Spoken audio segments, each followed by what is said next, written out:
Welcome to Xi Jinping briefing. The content of the briefing includes Biden and Xi set to meet, Sunak to lay out foreign policy goals. Resumed U.S.-China military talks are priority for Biden-Xi summit. Biden aides scramble on trade pact some Democrats fear could help Trump. What they want, Biden and Xi are looking for clarity in an increasingly difficult relationship. Watch, Donald Trump channels Monty Python's silly walks as he mocks Ron DeSantis' shoe lifts. Biden and Xi set to meet, Sunak to lay out foreign policy goals. Financial Times. The meeting between U.S. President Joe Biden and Chinese President Xi Jinping will be a key moment this week.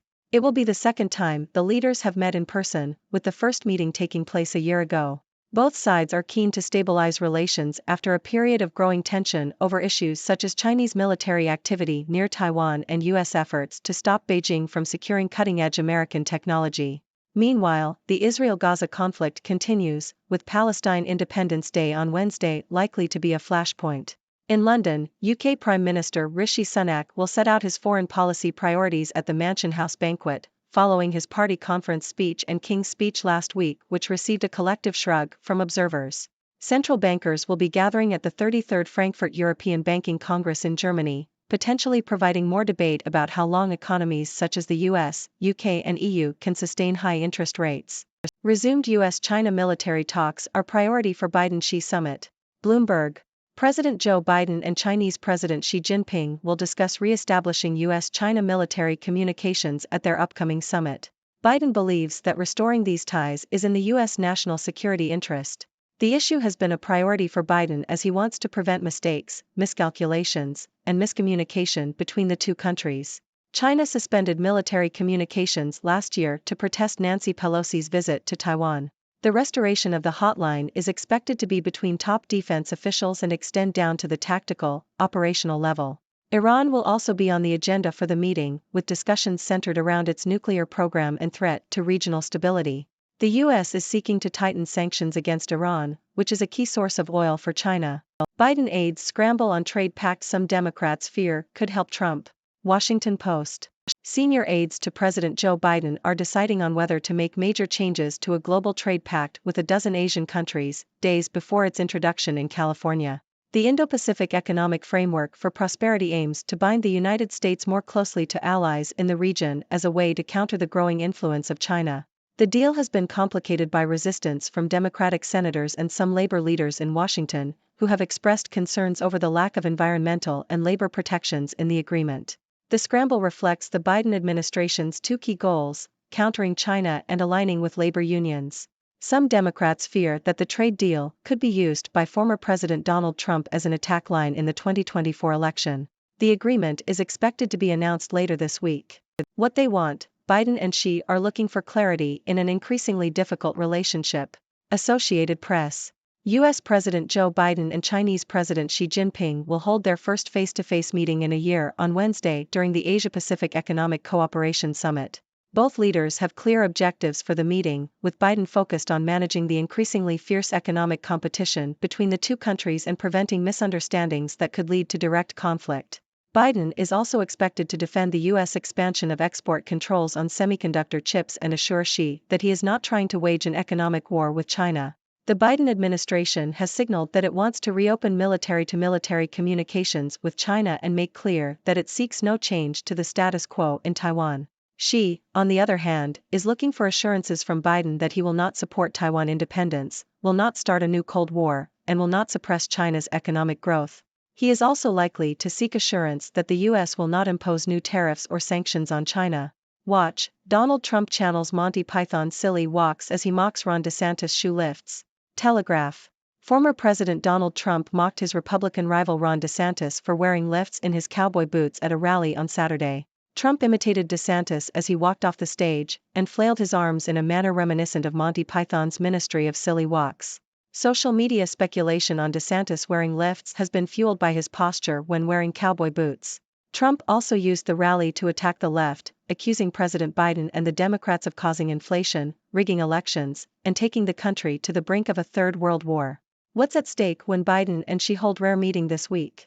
The Independent. U.S. President Joe Biden and Chinese President Xi Jinping are set to meet in San Francisco this week to discuss stabilizing diplomatic relations. The leaders are expected to discuss issues such as Taiwan, human rights, and trade. While the meeting is unlikely to resolve fundamental differences between the two countries, officials in Washington believe there is scope for productive discussions. There is optimism that the leaders will commit to a new joint climate agreement. The meeting is a logistical challenge and marks Xi's first visit to the U.S. in 6 years. The horrors of Mao's China offer a warning for today. Telegraph. Tanya Branigan's book, Red Memory, explores the complexities of modern China, focusing on the psychological impact of key events in the country's history, such as the Cultural Revolution. Branigan's book is based on first-hand experience and interviews with a wide range of ordinary citizens. She aims to understand why people behaved as they did during this period, humanizing the perpetrators without exculpating them. Branigan also offers cautious analysis of Chinese President Xi Jinping, concluding that China is likely to continue on its current path. Inside the Philippines' dangerous mission in the South China Sea. Bloomberg. The US, Japan, and the Philippines have joined forces to challenge China's efforts to control the disputed South China Sea area.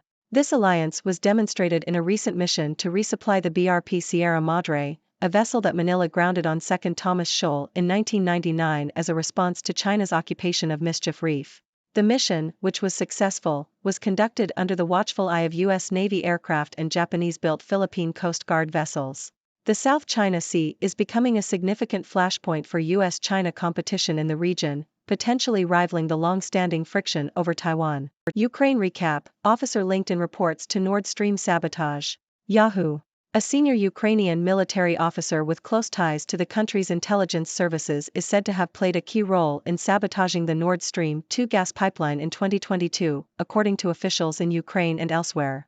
The officer is believed to have passed on crucial information about the pipeline to the Ukrainian military, who subsequently launched attacks on the infrastructure. In related news, Russia has stepped up attacks near Bakhmut, with forces launching missiles and other munitions. Democracies have a poor record of winning modern wars. Dictators know why. The Sydney Morning Herald. Wars between democracies and authoritarian states have largely been failures for the democracies, writes George Brandis in The Australian. Western leaders are bound by popular consent, which can waver and turn hostile, while dictators have the luxury of waiting for a democracy's initial public consensus in support of a war to fray. Democracies also struggle to win the peace and often face opposition to long-term military commitments. Brandis argues that autocrats like Vladimir Putin and Xi Jinping are aware of the fickleness of Western public opinion and use it to their advantage. That's all for today's news update from the six-dimensional world. I'm Dr. Six, your trusty observer, here to bring you the latest happenings from across the dimensions. Let's dive into today's top stories. First up, we have the highly anticipated meeting between US President Joe Biden and Chinese President Xi Jinping. Both leaders are eager to stabilize relations and address key issues such as Chinese military activity near Taiwan and U.S. efforts to restrict Beijing's access to advanced American technology.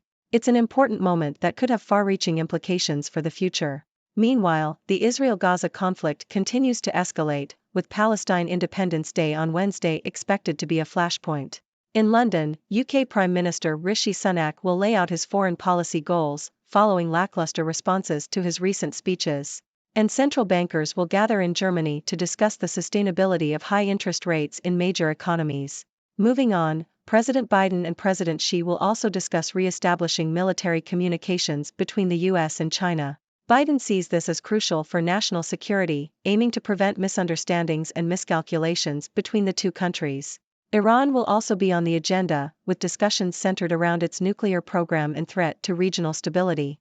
In U.S. politics, senior aides to President Biden are deciding on whether to make changes to a global trade pact with Asian countries. The deal aims to counter China's growing influence but has faced resistance from Democratic senators and labor leaders over concerns about environmental and labor protections. Some fear it could be used against Biden in the 2024 election. Now, let's not forget the lighter side of the news. Former President Donald Trump recently mocked his Republican rival Ron DeSantis for wearing lifts in his cowboy boots. Trump even channeled Monty Python's Ministry of Silly Walks as he imitated DeSantis on stage. Politics can be quite entertaining sometimes. And finally, we have a book exploring the complexities of modern China and its history, as well as the Philippines joining forces with the US and Japan to challenge China's control over the South China Sea. Additionally, there are reports of a senior Ukrainian military officer playing a key role in sabotaging the Nord Stream 2 gas pipeline, and a discussion on the challenges democracies face in winning modern wars. Phew, that's a lot to take in. It's clear that the meeting between Biden and Xi is a crucial moment, with both leaders seeking clarity and stability in their increasingly complex relationship. The outcome could shape the future of global politics and economic dynamics. As always, I'm excited to hear your thoughts and answer any questions you may have. So, what are your thoughts on these news stories? Let's dive into the discussion. Thank you for tuning in. The content above showcases the latest briefing reports and analytical synopses, thoughtfully curated by the 6Do team. These insights stem from a wide array of reputable media outlets, think tanks, government sources, and specialized experts worldwide. We encourage you to explore these sources for a comprehensive perspective. Keep in mind that while the content may not always align with the official standpoint of 6Do Brief, it's not meant to be taken as absolute directives for decision-making. Comprising seasoned media professionals, learned scholars, and accomplished scientists, the 6Do team embodies a trailblazing, fully independent media entity. To customize 6Do Brief to meet your professional needs, you have the option to subscribe to a diverse array of briefings on our website, 6dobrief.com. Regardless of your location, you can conveniently receive 6Do Brief via email.